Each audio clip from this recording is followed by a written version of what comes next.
Before starting to the multi-axis, we need to set MCS in a proper manner. In MCS main, we need to select spindle tip. So whenever there is a homing, it will go over there.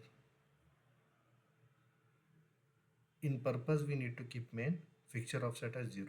Here we should not give any value. It should be 0.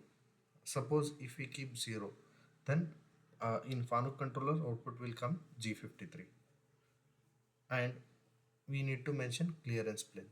As this component is cylindrical, I have taken cylinder option. And I need to specify the point. Then I have to specify the vector and need to mention at the end radius of this particular cylinder.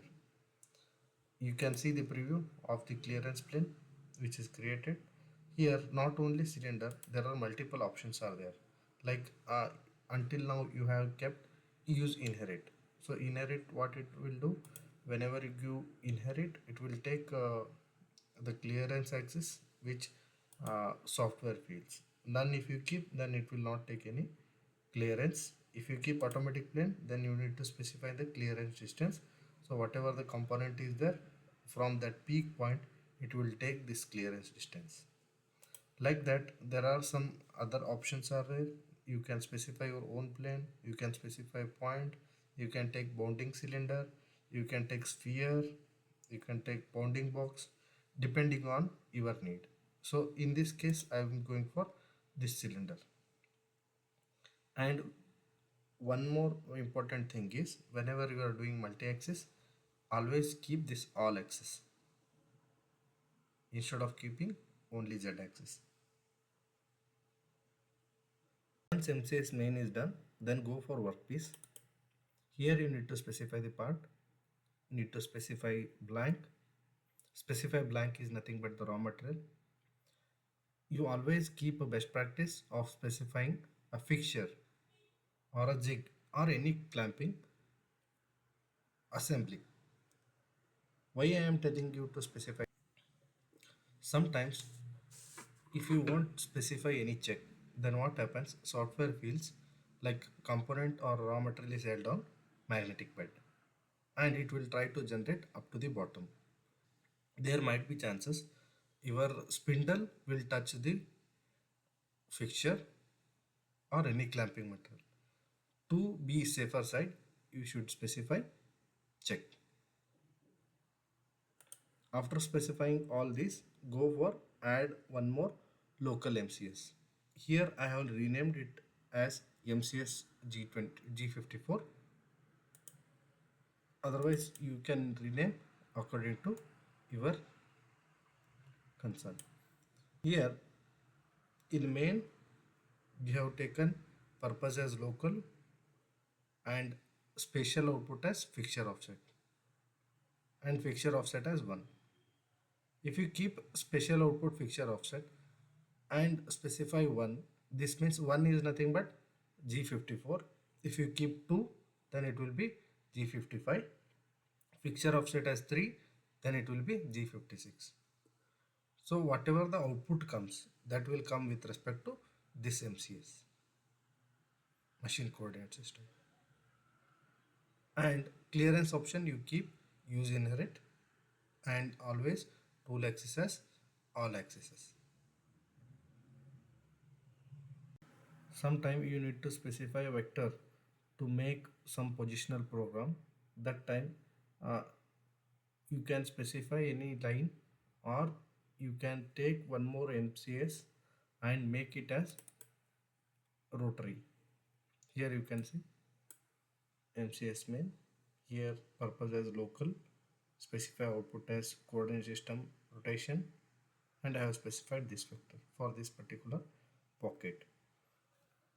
The advantage of this specifying local coordinate system rotation is I need not to show every time that what will be my vector. So whenever I generate a toolpath within this MCS, then automatically it will take this as my vector. Some might ask, like if I take this type of MCS once again, whether it will take output of from this or this one.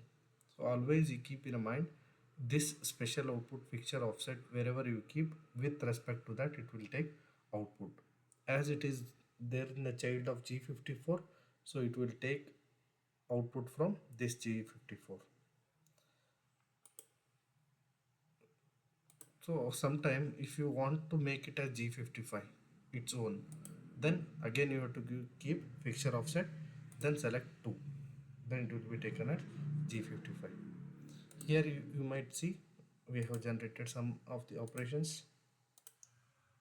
Only one operation if you are generating, then no need to specify this uh, rotary, just you need to specify vector by specifying option called normal to the face. Sometime in operation navigator in geometric view, local MCS is not there. How to add that local MCS? If you are a beginner, I will show you how to add local MCS. Click on workpiece and go for create geometry here. Here you need to select multi-axis or mill planar is also okay.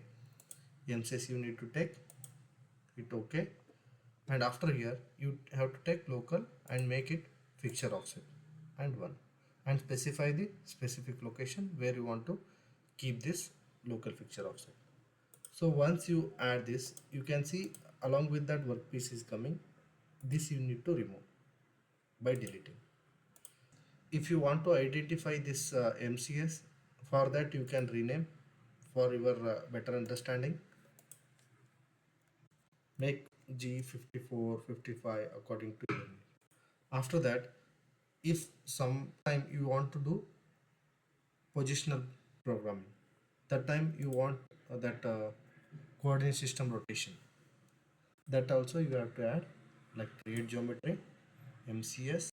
Here you need to keep local coordinate system rotation 1. Like this you go on adding MCS as per your need. Always try to keep this coordinate system rotation within this fixture offset, so that whenever the output you take within that coordinate system, it will read this G54 and it will take output. If you take outside, then what happen? It will treat main MCS as its leader and it will take output with respect to main MCS. So whenever you hide this main MCS, this G54 should be hidden. Whenever you hide this fixture offset, this rotation should be hidden. Thank you for watching complete video. If you learned something new, please share your thoughts in comment box. Keep learning.